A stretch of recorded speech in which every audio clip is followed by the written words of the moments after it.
All right, good morning, good afternoon, or good evening. Whenever you hear this message, I pray that you're poised to receive, to accept, and to respond to words of wisdom. Ashe. So, this is exciting times in the School of Orisha Studies. Right now, we are on the verge of rotating the roles within the Odoo study group, the dream incubation, and to a lesser degree, or in a different way, in the Ijosing.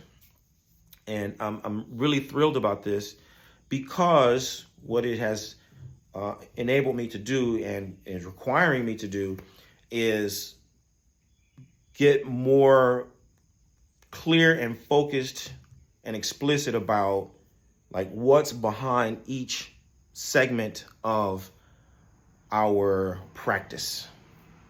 Okay, I would say there are disciplines. There are academic, philosophical disciplines that are like the roots. If you think about like a yard or a forest or something like that, it's like you see smooth ground above, but there's this complex root system underground, and that's what really keeps all the soil in place, right? Is these roots that just cover everything. Those are the disciplines that are underneath the things that we do in the School of Orisha Studies. And so I'm having to think about those so that I can be more clear about how certain things need to happen in each of the segments. If it's a main lesson, or if it's a breakout group, or it's an approach to symbols, or it's how we do prayers and how we sing a song. Like there's a reason why everything is the way it is, okay? But the real reason why I'm telling you all of this is because of one of the keys to actually developing, flourishing, and becoming whole through your practice of Orisha lifestyle, okay? In the West, here in the United States in particular, one of the things that is most difficult for us to really appreciate is the role and the significance of tradition. We don't really understand what tradition means, okay? Our base understanding is that anything goes. You can move stuff around, have it your way. That's our orientation to life.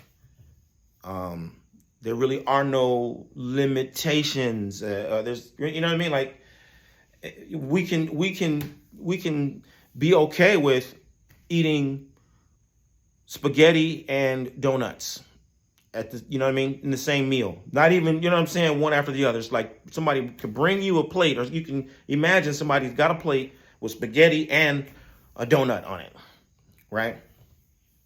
And I'm just using this as an example, right? But for a person, for example, who is living according to a traditional structure, they might have donuts and they might have spaghetti, but because of the tradition, they would only eat spaghetti in March and only eat donuts in July, which would mean that there's no reason or no way that they would either be even harvesting the things to make spaghetti or working with the materials that you make donuts with or something like that, right? It's an impossibility. So it's like, yeah, we're aware of both, but because of our lifestyle, it's impossible for us to ever combine them.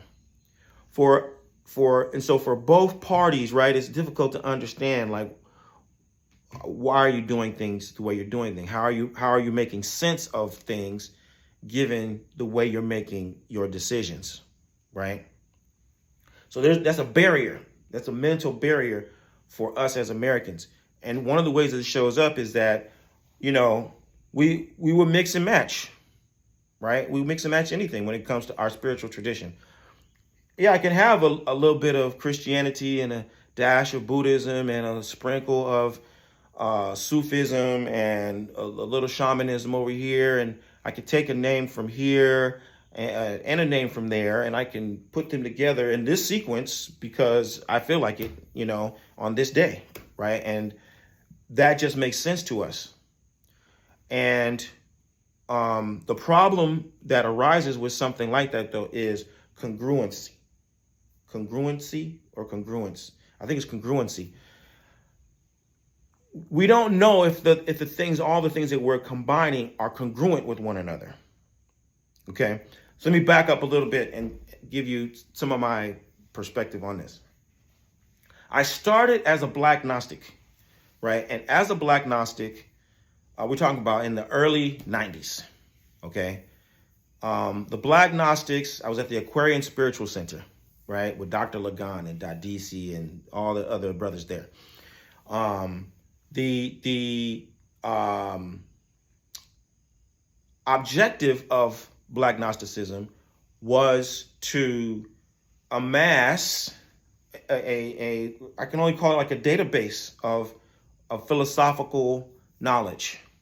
Okay, almost like the library, like, you know what I mean? And yeah, it's like a library. And each one of these cubicles, you'd have a different, philosophy or something.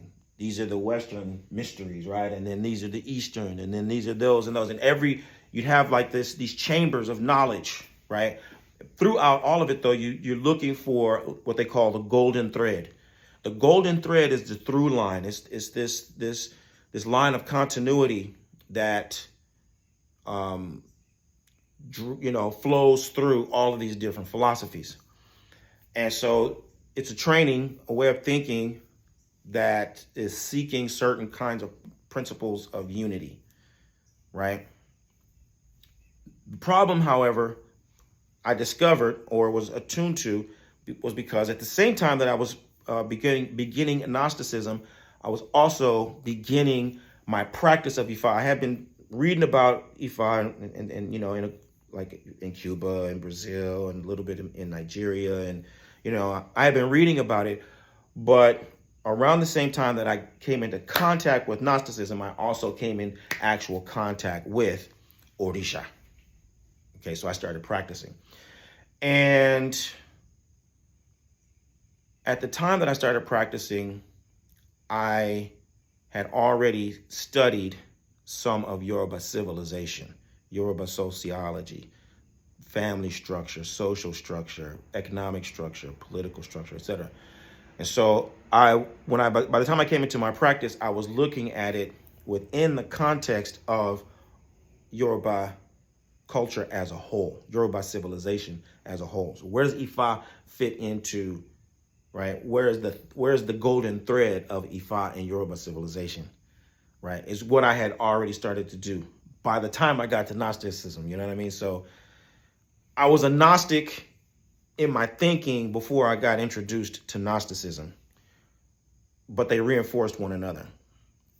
And what I got to see was that in Gnosticism, there's not enough time. You don't have enough lifetimes to be able to really understand certain principles of Hinduism, the way it actually is practiced in Hindu culture. There's certain parts of the Tao that you're never going to fully grasp because you don't get to see it on the farm. Where this practice really comes from is from the farm.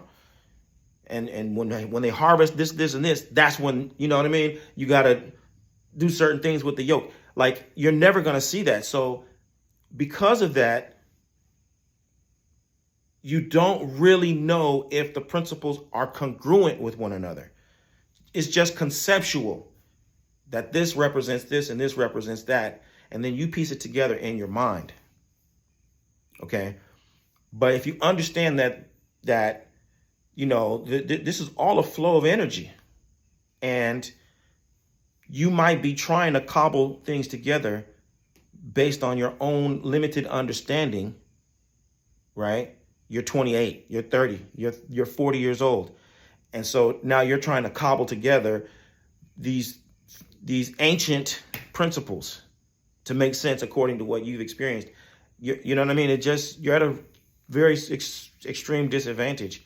One, you take into consideration that there are people who have been doing this within context for 5,000 years, why not rely upon their expertise, right, in the subject? But the reason why I'm saying this again is because this is just something that I've been able to observe now over 30, 35 years, right? People, my peers who started also as Gnostics, and did not delve into Orisha or Ifa, right? Likewise, my people who did put in the time and the effort to learn Ifa or to learn their Orisha, right?